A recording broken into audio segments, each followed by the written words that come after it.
Merhaba arkadaşlar, örgü kanalıma hoş geldiniz. Kolay ve güzel tığ işi bir hırka yaptım. Bugün bu hırka anlatımını sizlerle paylaşmak istiyorum. Bu hırka modelini hem kız hem erkek bebekleriniz için yapabilirsiniz arkadaşlar. Ben bugün bu renk iplikleri kullandım, bir erkek bebek için yaptım. Siz farklı renk iplikler ile kız bebekleriniz için de yapabilirsiniz. Her yaş için uygun bir model arkadaşlar. Ben bugün bu hırka anlatımını 0-3 ay arası bebek ölçüsüne göre yapıyorum. Ama siz bu hırkayı daha büyük çocuklarınız için yapabilirsiniz. 1, 2, 3, 4, 5, 6 her yaş çocuklarınız için yapabilirsiniz. Yetişkinler için de uygun bir model. Tek yapmanız gereken bu yakadan başlama zincir sayısını daha fazla başlamak. Ben bugün 0-3 ay arası bebek için yapıyorum. Bu ölçüde başladım. Siz bu yakadan zincir sayısını aynı şekilde başlayıp yaka arttırma sırasını benim yaptığımdan bir sıra fazla yaparsanız 3-6 ay arası bebekleriniz için olur. Bu yaka arttırma sırasını benim yaptığımdan 2 sıra fazla yaparsanız 6-12 ay arası çocuklarınız için olur. 1-2 yaş arası çocuk için yapmak istiyorsanız 8 zincir fazla başlayabilirsiniz.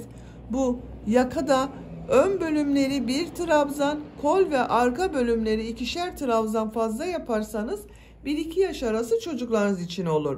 Daha büyük çocuklar için de arttırmalar yaparak devam edebilirsiniz arkadaşlar. Bakın, örgüsü çok kolay ve güzel. Yakadan 3 düğme yaptım ben buraya. Siz tercihinize göre buraya 5, 6 düğme, 4 düğme de yapabilirsiniz. Buraya düğme ilikleri yaptım. Karşısına bakın düğmeler diktim. Ters tarafının görüntüsü bu şekilde. Arka görüntüsü bu şekilde arkadaşlar. Kol uçları da bakın çok güzel oldu. Buna takım yapmak isterseniz bakın çok güzel tığ işi bir ayakkabı yaptım. Bu ayakkabı anlatımını ben yaptım. YouTube kanalına yükledim. Siz de bunun gibi güzel bir ayakkabı yaparak bebeğinize takım oluşturmak isterseniz bu ayakkabının olduğu YouTube linkini izlediğiniz bu hırka videosunun açıklama bölümüne ekliyorum. O link üzerine tıklarsanız siz de bunun gibi güzel bir takım yapabilirsiniz. Bu ayakkabının olduğu linki bu izlediğiniz videonun sonuna da ekliyorum arkadaşlar. Ayakkabı resminin üzerine tıklarsanız çok daha kolay bulabilirsiniz. Hırka örgüsünde iplik olarak ben bugün bu ipliği kullandım arkadaşlar. 100 gram iplikte 240 metre var. Bu iplikten 2 yumak iplik, bakın bu kaldı. Renkli iplik de kullandım. Siz daha ince iplik kullanıyorsanız 1,5 adet iplik yeterli olacaktır. Benim kullandığım iplik bakın biraz kalın arkadaşlar. Kalın bir iplik ile yaptım. 2 adet iplik kullandım. Diğer renk iplik olarak da bu ipliği kullanıyorum. Bakın.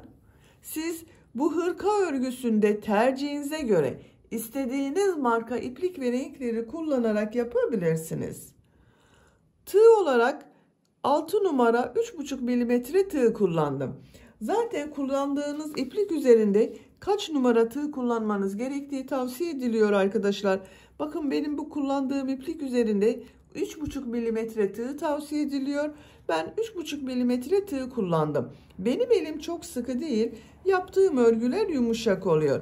Sizin eliniz sıkıysa 4-4,5 milimetre tığları da tercih edebilirsiniz.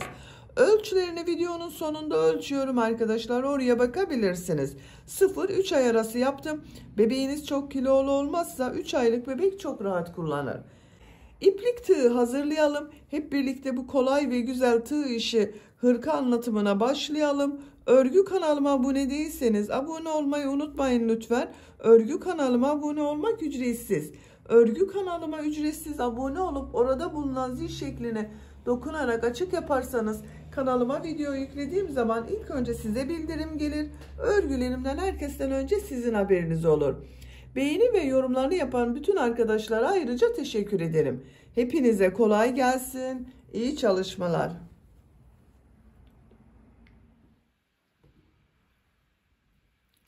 Örgüye yakadan zincir yaparak başlıyoruz. İlk İlk ilmeği ben bu şekilde yapıyorum. Zincirleri yapmaya başlıyorum.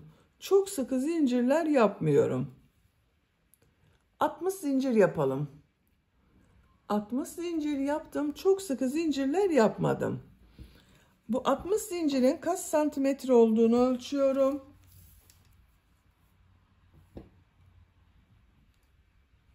28 santimetre zincir uzunluğu var arkadaşlar. 28 santimetre için ben 60 zincir yaptım. Sizin elinizin sıklığına göre daha fazla veya daha az zincir yapmanız gerekebilir. 2 zincirde dönüş için yapıyorum. Bu sırada yarım trabzanlar yapacağız.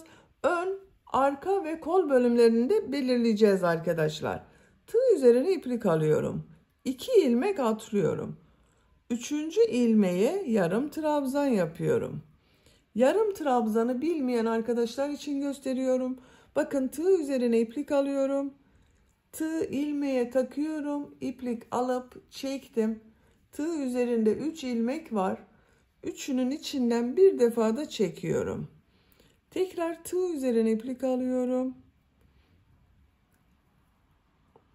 3 ilmek var.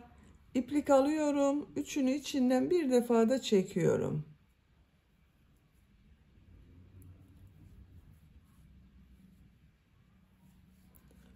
Bakın bu şekilde yarım trabzan yapıyoruz. Ön bölüm için 8 yarım trabzan yapacağız.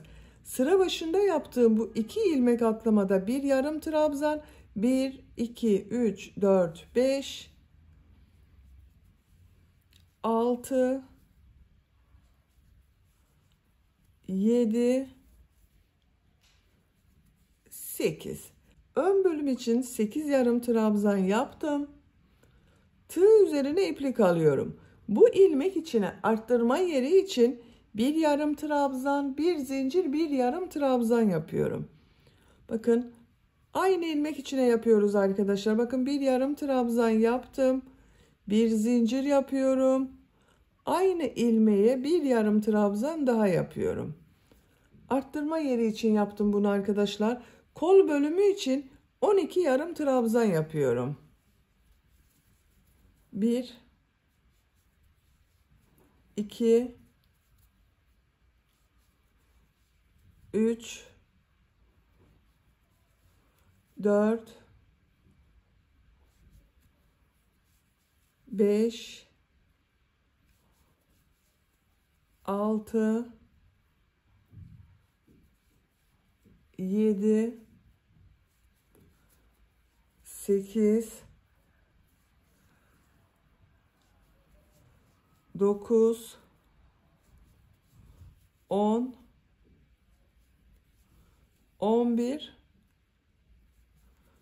12. Bakın kol için 12 yarım trabzan yaptım. Bu ilmeği arttırma yeri için bir yarım trabzan, bir zincir, bir yarım trabzan yapıyorum.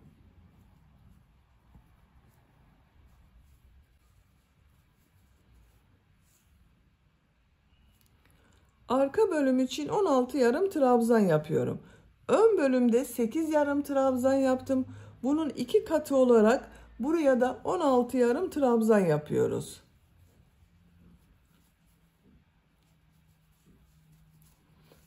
Yarım trabzanı yapalım. Arka bölüm için 16 yarım trabzan yaptım. Tığ üzerine iplik alıyorum. Bu ilmeği arttırma yeri için bir yarım trabzan, bir zincir, bir yarım trabzan yapıyorum.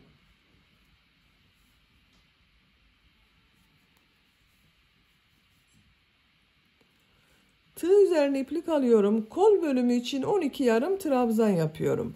Bu kol bölümünde bakın 12 yarım trabzan yaptım. Buraya da 12 yarım trabzan yapıyorum.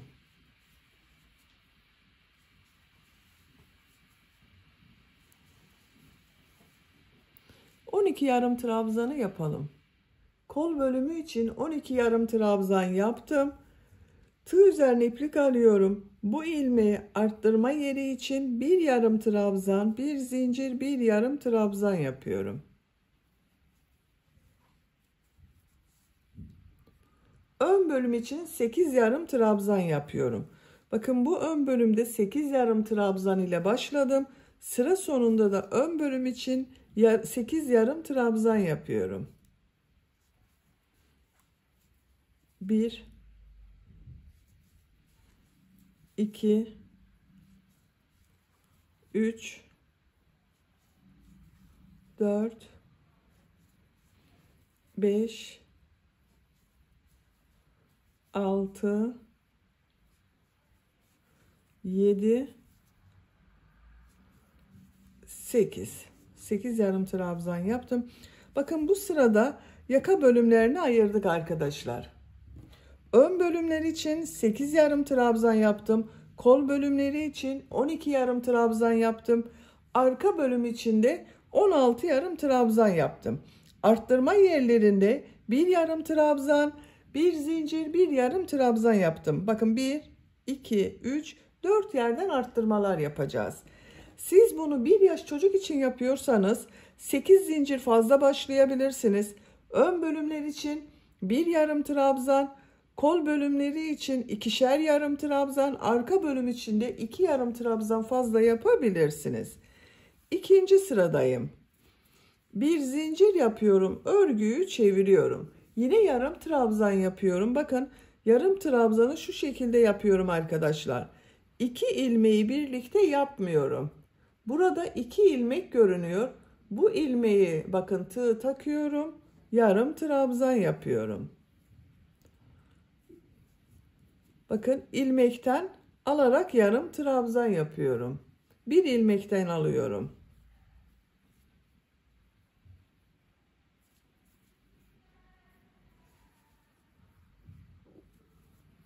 İlmeklerden alarak yarım trabzan yapıyorum. Bakın tekrar gösteriyorum.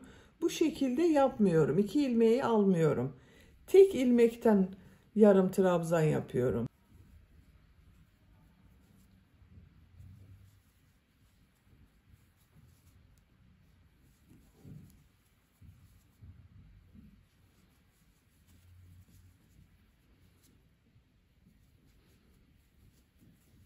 Bakın bir zincire kadar yarım trabzan yaptım.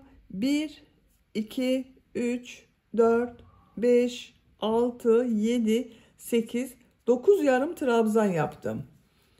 Bu bir zincir üzerine arttırma yeri için bir yarım trabzan, bir zincir, bir yarım trabzan yapıyorum.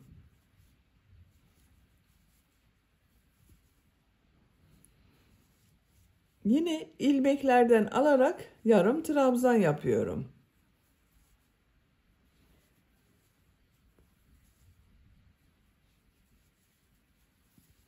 Arttırma yerine kadar devam edelim. Arttırma yerine kadar yarım trabzan yaptım. Bir zincir üzerine bir yarım trabzan, bir zincir, bir yarım trabzan yapıyorum. Yine ilmeklerden alarak yarım trabzan yapmaya devam ediyorum bakın.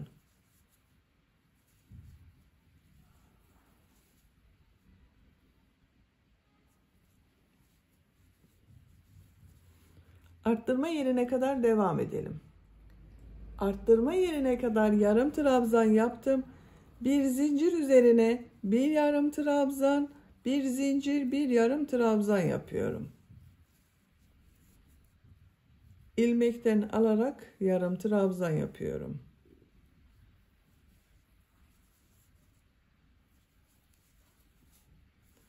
Arttırma yerine kadar devam edelim.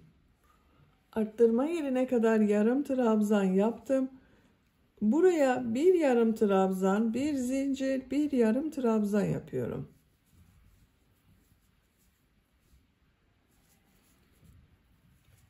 Ön bölümde yarım trabzanlar yaparak devam ediyorum.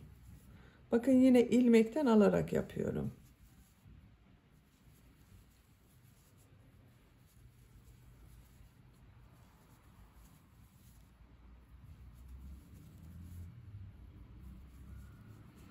Sıra sonuna kadar yaptım. Bakın sıra sonunda bir alt sırada 2 ilmek atlayarak yaptığım yarım trabzan var. Şu şekilde batıyorum, yarım trabzan yapıyorum. Bir zincir yapıyorum, örgüyü çeviriyorum. İlk ilmeğe bakın, ilmekten alarak yarım trabzan yapıyorum. Diğerlerinde aynı şekilde ilmeklerden alarak yarım trabzan yapıyorum.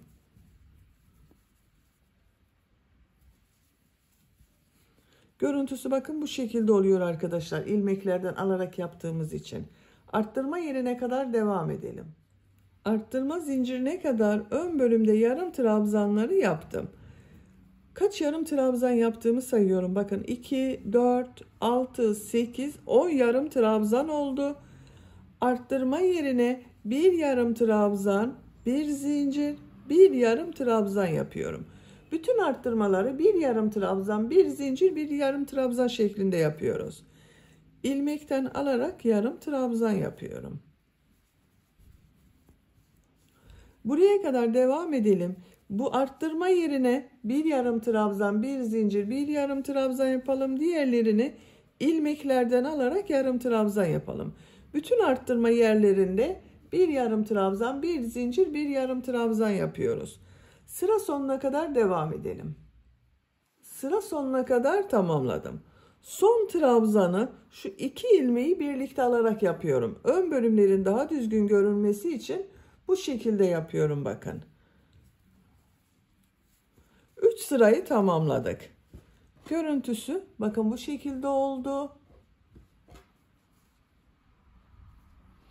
4. sıradayım. Bir zincir yapıyorum. Örgüyü çeviriyorum. Yine ilmeklerden alarak yarım trabzan yapıyorum. Arttırma yerine kadar devam edelim. Arttırma yapacağım yere kadar yarım trabzan yaptım. Bu arttırma yerine bir yarım trabzan, bir zincir, bir yarım trabzan yapıyorum.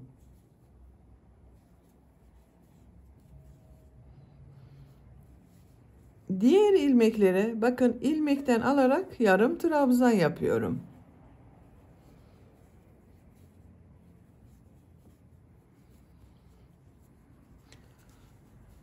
Bakın arkadaşlar, roba bölümünün örgüsü bu şekilde oluyor. Roba bölümünün örgüsü bu şekilde devam edecek. 1, 2, 3, 4 yerden bir yarım trabzan, bir zincir, bir yarım trabzan şeklinde arttırma yapıyoruz. Diğer ilmeklere birer defa yarım trabzan yapıyoruz. Bu şekilde yapacak olduğunuz çocuğun büyüklüğüne göre robanın örgüsüne devam edelim. Yaka arttırma sırasını arttırmalar yaparak yapacağım ölçüye göre tamamladım. Her sırada bir yarım trabzan, bir zincir, bir yarım trabzan yaptım. Kaç sıra yaptığımı sayıyorum. 1, 2, 3, 4, 5, 6, 7, 8, 9, 10, 11, 12 sıra oldu. Santimetre olarak ölçüyorum. 9 santimetre yükseklik var. Benim yapacağım ölçü için bu yeterli. Siz küçük olsun istiyorsanız bir sıra eksik yapabilirsiniz veya büyük olmasını istiyorsanız bu arttırma sırasını 1-2 sıra devam edebilirsiniz. O zaman yaptığınız örgü daha büyük olur arkadaşlar. Bir zincir yapıyorum, örgüyü çeviriyorum. Bu sıradan itibaren kol bölümünü gövde bölümünden ayırıyorum. Artık örgüye gövde örgüsüyle devam edeceğiz. İlk ilmeği bakın ilmekten alarak yarım trabzan yapıyorum. Diğer ilmekleri de ilmekten alarak yarım trabzan yapıyorum.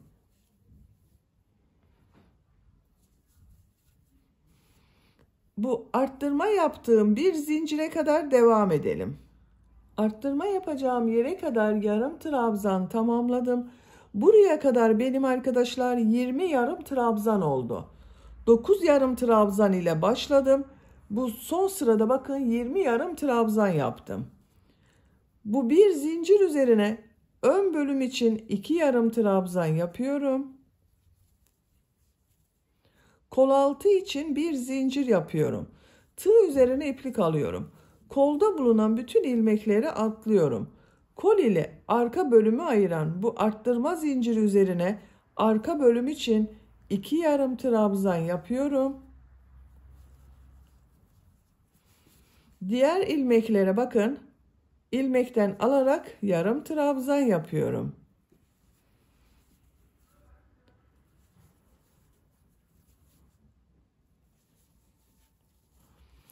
Bakın bir zincirle ön ve arka bölümü birleştirdik. Kol bölümünü ayırdık. Bu arttırma zincirine kadar devam edelim. Arttırma zincirine kadar arka bölümde yarım trabzan tamamladım. Bu zincir üzerine arka bölüm için 2 yarım trabzan yapıyorum. Kol altı için bir zincir yapıyorum. Bakın bu zinciri çok sıkı yapmıyorum.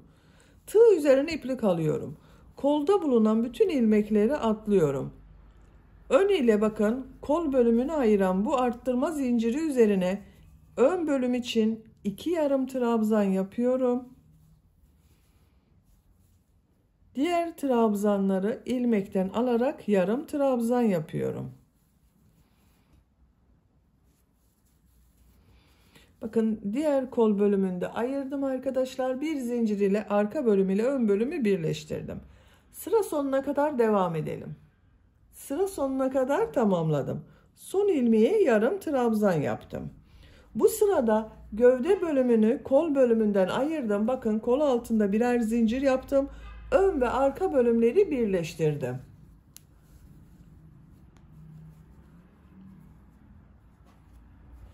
Artık örgüye gövde örgüsüyle devam ediyorum. Bir zincir yapıyorum, örgüyü çeviriyorum.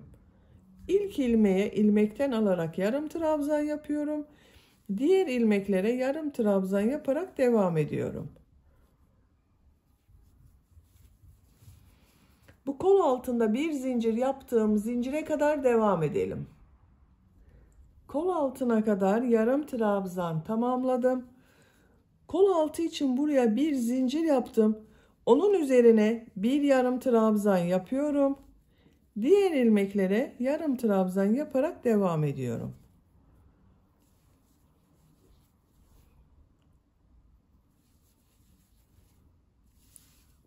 Buraya kadar devam edelim. Buraya kadar yarım trabzanları yaptım. Bir zincir üzerine bir yarım trabzan yapıyorum. Diğer ilmeklere yarım trabzan yaparak devam ediyorum.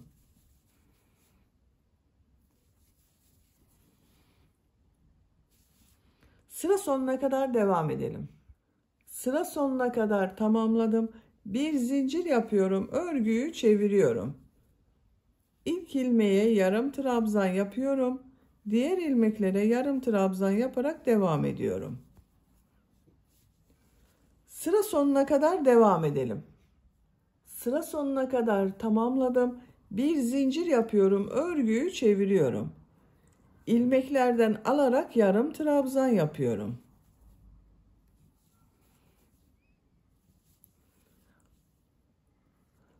Örgü bu şekilde devam edecek arkadaşlar. Bakın görüntüsü böyle oldu.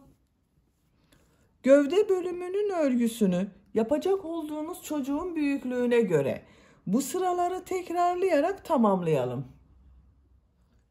Gövde yüksekliğini yapacağım ölçüye göre tamamladım. Bu kol ayrımı yaptığım sıradan sonra kaç sıra yaptığımı sayıyorum. 1, 2, 3, 4, 5, 6, 7, 8, 9, 10, 11, 12, 13, 14, 15, 16 sıra oldu arkadaşlar. Santimetre olarak ölçüyorum.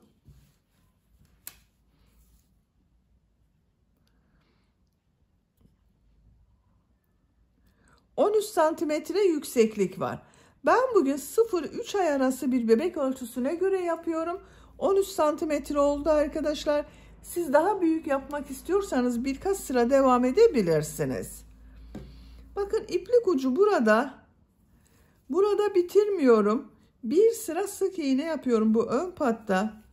En son yarım trabzan yaptım. Bir zincir yapıyorum. Sık iğne yapıyorum. İlmeklere sık iğne yapıyorum.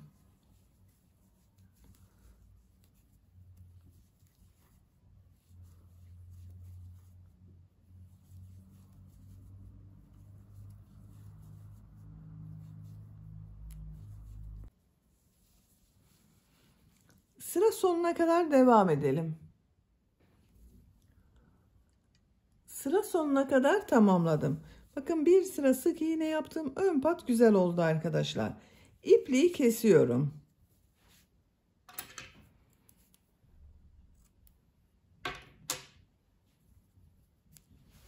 Diğer ön patta da bir sıra bu renk iplik ile sık iğne yapıyorum. Yaka başlangıcından başlıyorum. Bir zincir yaptım, sağlamlaştırdım. Sık iğne yapıyorum.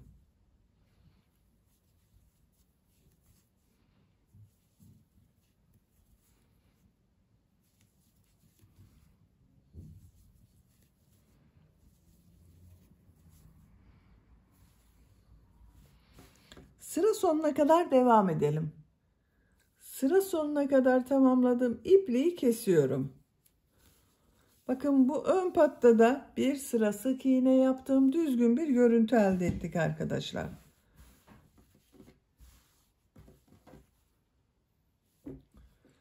Bu renk iplik ile ben devam ediyorum. Siz tercihinize göre istediğiniz renk iplikleri kullanabilirsiniz.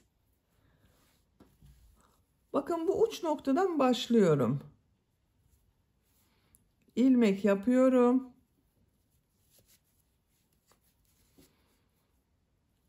Aynı ilmek içine sık iğne yapıyorum. Sık iğne sırası yapıyorum. Her ilmek üzerine bir sık iğne yapıyorum.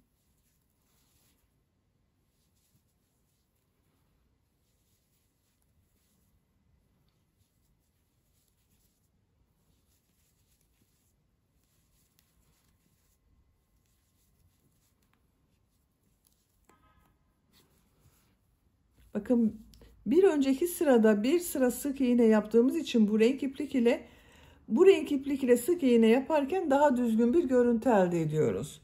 Sıra sonuna kadar devam edelim. Sıra sonuna kadar sık iğne yaparak tamamladım. Bu sırada yine sık iğne yapacağız arkadaşlar. Bu sık iğneyi yaparken yaka bölümünün buraya ben 3 tane düğme iliği yapmak istiyorum. Siz isterseniz 4-5 düğme iliği yapabilirsiniz. Bakın ilk düğme iliğini yaka başlangıcının buraya yapıyorum. Diğer düğme iliğini bakın bu kol ayrımı yaptım. Sıraya yapıyorum. Üçüncüsünde ikisinin ortası. Şu şekilde bakın katlıyorum. İkisinin ortası burası. Buraya da üçüncü düğme iliğini yapacağız. Siz bunu 4-5 olarak yapabilirsiniz.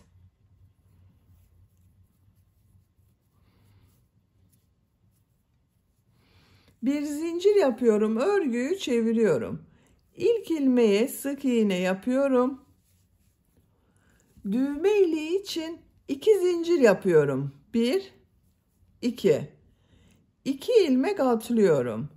Sık iğne yapıyorum.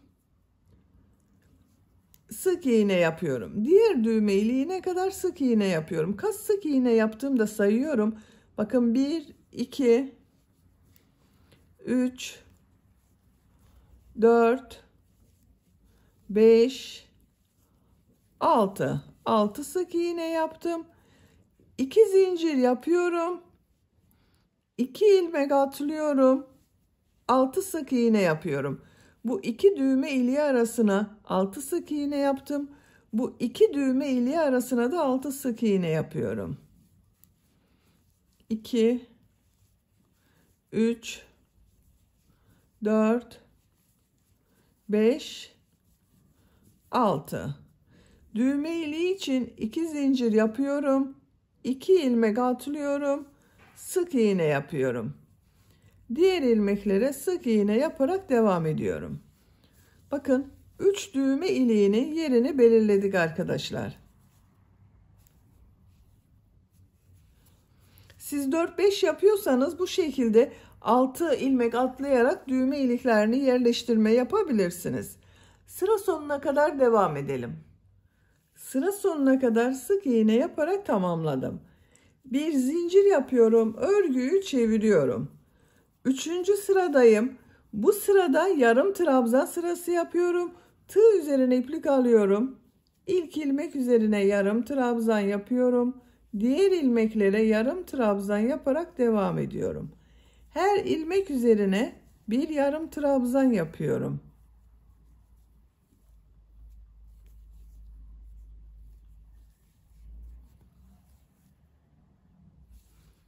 Düğme iliğine kadar devam edelim. İlk düğme iliğine kadar yarım trabzan yaptım. Buraya 2 zincir yaptım. 2 zincir üzerine 2 yarım trabzan yapıyorum. Diğer ilmeklere birer defa yarım trabzan yapıyorum.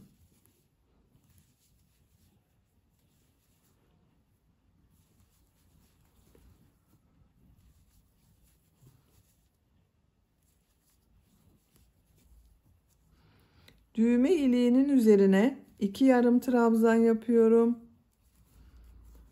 Diğer ilmeklere bir yarım trabzan yapıyorum.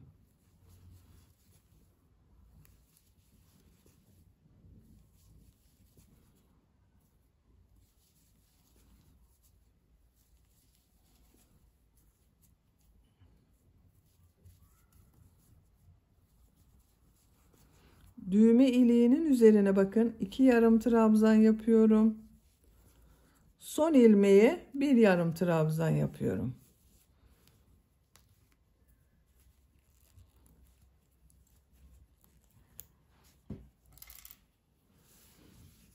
Bakın düğme ilikleri daha belirgin oldu.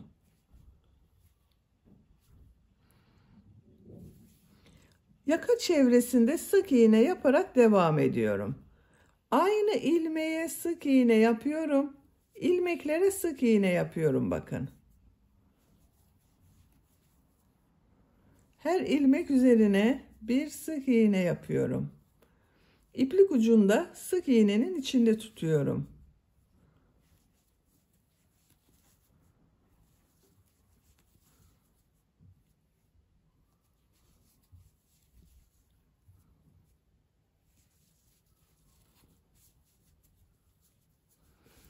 Sık iğne yaparak buraya kadar devam edelim. Yaka çevresinde sık iğne yaptım. Buraya kadar tamamladım. Devam etmiyorum arkadaşlar. Ben bu ipliği burada bekletiyorum. Bu ön patta da burada yaptığım gibi 2 sıra sık iğne, bir sırada yarım trabzan sırası yapacağız. Bu iplik ile yarım trabzan sırasını devam ediyorum. İlk önce tekrar başka iplik bağlayarak 2 sıra sık iğne yapıyorum. Bakın bu ilmekten ilmek yapıyorum.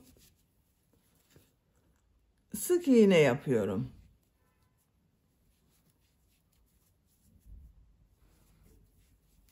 Bu iplik ucunu bakın burada bekletiyorum. Sıra sonuna kadar devam edelim. Sıra sonuna kadar sık iğne yaptım. Bir zincir yapıyorum, örgüyü çeviriyorum. Her ilmek üzerine yine sık iğne yapıyorum.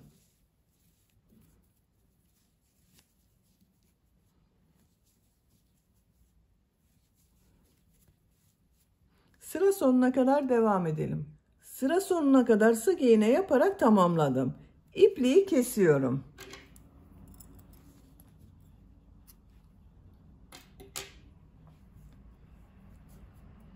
Bakın 2 sıra sık iğne yaptım arkadaşlar. Yarım trabzan sırasını burada beklettiğim iplik ile yapıyorum. İpliği burada bekletmemizin amacı arkadaşlar bakın buranın daha düzgün görünmesi. Bakın yakanın bu ucu düzgün bir görüntü elde ettik.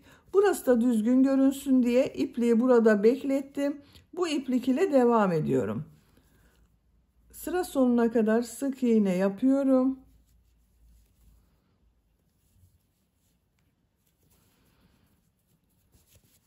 Tığ üzerine iplik alıyorum. İlmeklere yarım trabzan yaparak devam ediyorum. Her ilmek üzerine bir yarım trabzan yapıyorum. İplik ucunu da içinde tutuyorum bakın.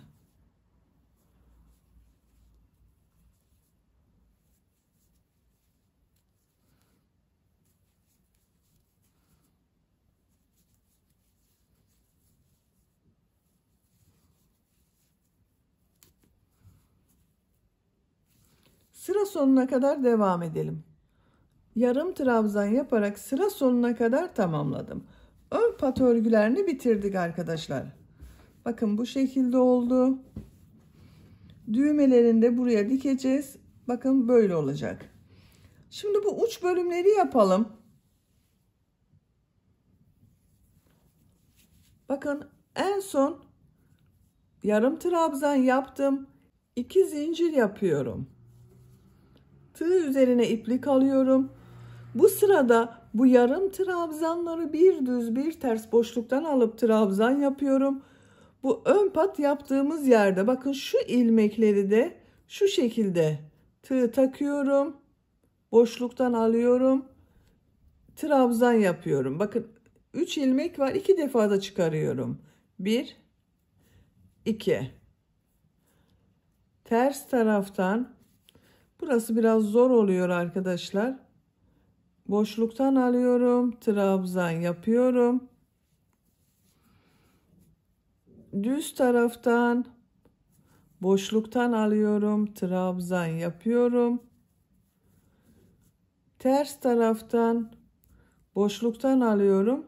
Trabzan yapıyorum. Bir düz bir ters, bakın şu şekilde tığ boşluğa takıyorum. 2 defa da çıkarıyorum.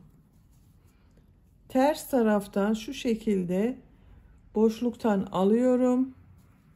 Trabzan yapıyorum. Boşluktan alıyorum. Trabzan yapıyorum.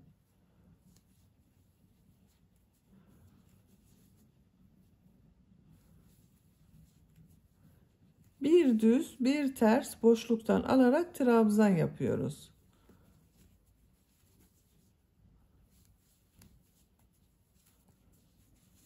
Bakın görüntüsü bu şekilde oluyor. Sıra sonuna kadar devam edelim. Sıra sonuna kadar bir düz bir ters boşluktan aldım, trabzan yaptım.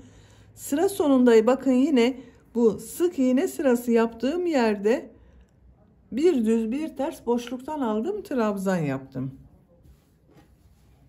Bakın görüntüsü bu şekilde arkadaşlar. 2 zincir yapıyorum. Örgüyü çeviriyorum. Bu sırada yaptığım bu trabzanları nasıl görüyorsam o şekilde boşluktan alıp trabzan yapıyorum. Ters tarafta görüyorum. Boşluktan alıp trabzan yapıyorum.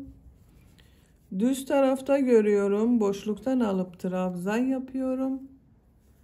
Ters taraftan boşluktan alıp trabzan yapıyorum. Nasıl görüyorsak o şekilde boşluktan alarak trabzan yapıyorum.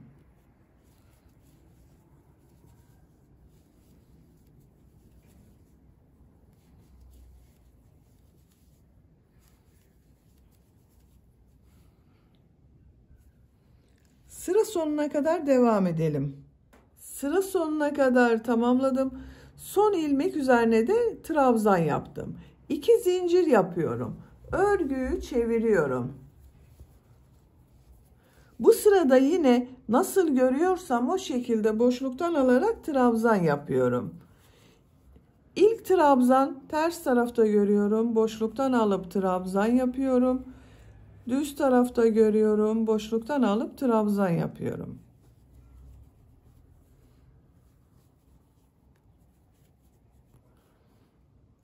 Sıra sonuna kadar devam edelim. Sıra sonuna kadar tamamladım. İpliği kesiyorum.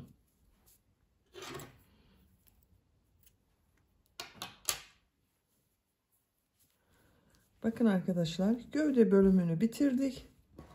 Bu şekilde çok güzel oldu.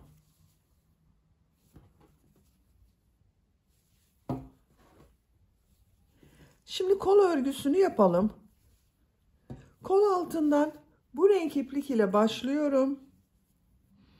Bakın burada bulunan bir zincire ipliği bağlıyorum.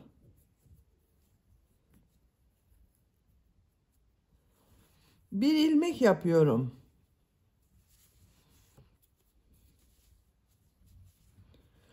Bu sırada bir sıra yarım trabzan sırası yapıyorum. Tığ üzerine iplik alıyorum. Bakın bu şekilde devam ediyorum arkadaşlar. Geliş yönüne göre bakın ön bölümde bu şekilde devam ettim. Burayı da aynı yapıyorum. Bu arttırma yerine bir yarım trabzan yapıyorum. Diğer ilmekleri bakın ilmekten alarak yarım trabzan yapıyorum. Her ilmek üzerine bir yarım trabzan yapıyorum. Sıra sonuna kadar devam edelim. Sıra sonuna kadar tamamladım. Bu ilk ilmek ile ilmek kaydırma yaparak sırayı birleştiriyorum. Bir zincir yapıyorum. Örgüyü çeviriyorum. İlk ilmeğe yarım trabzan yapıyorum. Diğer ilmeklere yarım trabzan yaparak devam ediyorum. Bu şekilde yapacağız arkadaşlar. Bakın sıra sonunda ilmek kaydırma yapınca bu şekilde yuvarlak devam etmiyorum. Örgüyü çevirerek örüyorum. Örgüyü çevirerek örmezseniz bakın burası ile gövde bölümü ile kol bölümü arasında farklı bir görüntü olur. Öyle bir görüntü olmaması için sıra sonunda ilmek kaydırma yaparak birleştiriyoruz. Örgüyü çevirerek örüyoruz. Kol örgüsü bu şekilde devam edecek. Kol örgüsünü gövde ile aynı sıra yapabilirsiniz veya gövde örgüsünden bir veya iki sıra eksik yapabilirsiniz. Kol örgüsünü tamamlayalım. Kol yüksekliğini yapacağım ölçüye göre tamamladım. 1, 2, 3, 4, 5, 6, 7, 8, 9, 10, 11, 12, 13, 14, 15 sıra yaptım. Santimetre olarak ölçüyorum. 11 santimetre yükseklik var. Yapacağım ölçü için bu yeterli arkadaşlar. Ben bugün bu hırkayı 0-3 ay arası bebek ölçüsüne göre yapıyorum. Siz daha büyük çocuk için yapıyorsanız 1-2 sıra devam edebilirsiniz. Bakın diğer kol örgüsünü de tamamladım. Bu şekilde oldu. Kol ucunda bileklik yaptım. Bu kol örgüsünde bileklik çalışmasını sizinle yapalım. Bu renk iplik ile devam ediyorum.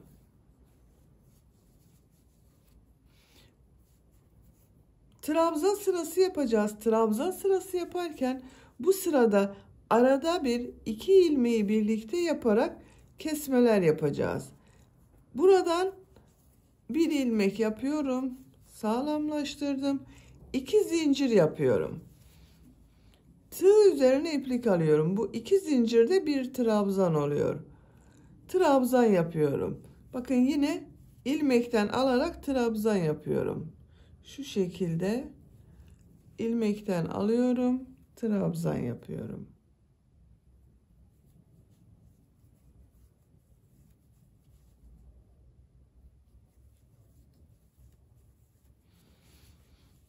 Bakın 3 trabzan yaptım. Burada şu 2 ilmeği birlikte yaparak kesme yapıyorum. Bakın tığ üzerine iplik alıyorum. İlmeğe tığ takıyorum. İplik aldım. Tığ üzerinde 3 ilmek var. Tekrar diğer ilmeğe tığ takıyorum. İplik alıyorum. Çıkardım. Bakın tığ üzerinde 4 ilmek var. Tığ üzerine iplik alıyorum. 3 ilmekten çekiyorum. Tığ üzerinde 2 ilmek var. 2 ilmekten çekiyorum. Bakın 2 ilmeği tek trabzan yaptık. 5 trabzan yapıyorum. 5 trabzan yapıyorum. Bir kesme yapıyorum. Siz tercihinize göre 4 trabzan yaparak kesme yapabilirsiniz. Bakın o şekilde yaptığım zaman bu genişlikte oluyor.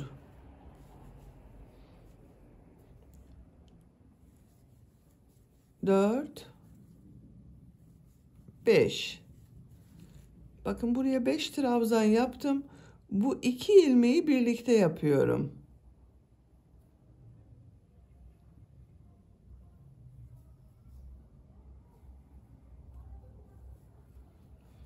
Beş trabzan yapıyorum.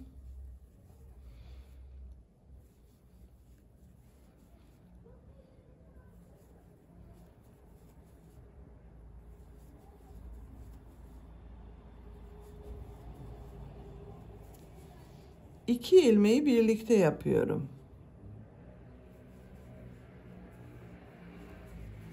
Bakın bu şekilde yapıyoruz arkadaşlar. Sıra sonuna kadar devam edelim. Sıra sonuna kadar tamamladım. Bu sırada bakın trabzanlar yaptım. 5 trabzan yaptım. Bir kesme yaptım. Kol ucu bakın biraz daraldı arkadaşlar. Sıra başında yaptığım bu 2 zincir ilmeği ile ilmek kaydırma yaparak birleştiriyorum. Bu sırada yaptığım bu trabzanları bir düz bir ters boşluktan alıp trabzan yapıyorum. 2 zincir yapıyorum. İlk trabzan düz taraftan boşluktan alıp trabzan yapıyorum. Ters taraftan boşluktan alıyorum, trabzan yapıyorum. Düz taraftan boşluktan alıp trabzan yapıyorum. Ters taraftan boşluktan alıp trabzan yapıyorum.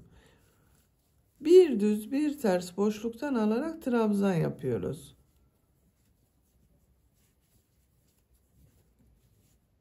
Sıra sonuna kadar devam edelim. Sıra sonuna kadar tamamladım. Son trabzanı düz taraftan boşluktan aldım, trabzan yaptım. İlk ilmek ile ilmek kaydırma yaparak birleştiriyorum. Sıra başında yaptığım bu 2 zincir bakın ters tarafta görünen trabzan oldu. Düz trabzan ile başladım. Sıra sonunda düz bitirdim bakın. Görüntüsü bu şekilde arkadaşlar. 2 zincir yapıyorum. Ben üst sıra yapıyorum. Bakın diğer kol örgüsünü de üst sıra yaptım ucunda arkadaşlar. Siz isterseniz burada bitirebilirsiniz. Bu sırada yaptığım bu trabzanları nasıl görüyorsam o şekilde boşluktan alarak trabzan yapıyorum. Düz tarafta görüyorum, boşluktan alıp trabzan yapıyorum. Ters taraftan görüyorum, boşluktan alarak trabzan yapıyorum.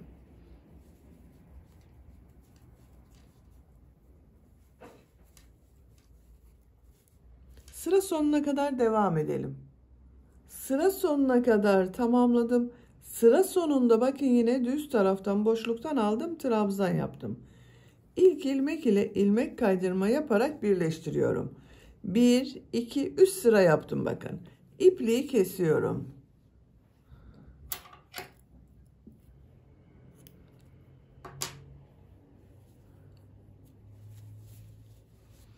Bakın arkadaşlar bu şekilde oldu. Çok güzel oldu. Hırkanın örgüsünü bitirmiş oldum.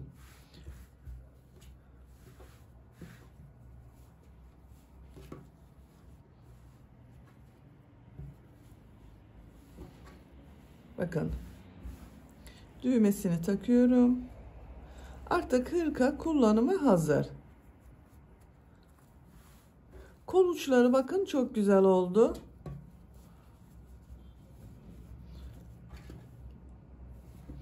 Bitmiş olarak size ölçülerini söylüyorum. Kol altının buradan gövde genişliğini ölçüyorum. 24 santimetre. Kol altından gövde yüksekliğini ölçüyorum. 16 santimetre yükseklik var. Kol yüksekliğini ölçüyorum.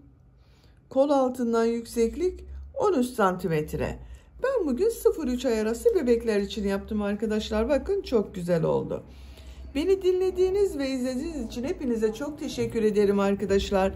Sizlerle yeni örgülerde görüşmek dileğiyle. Hoşça kalın, sevgiyle kalın.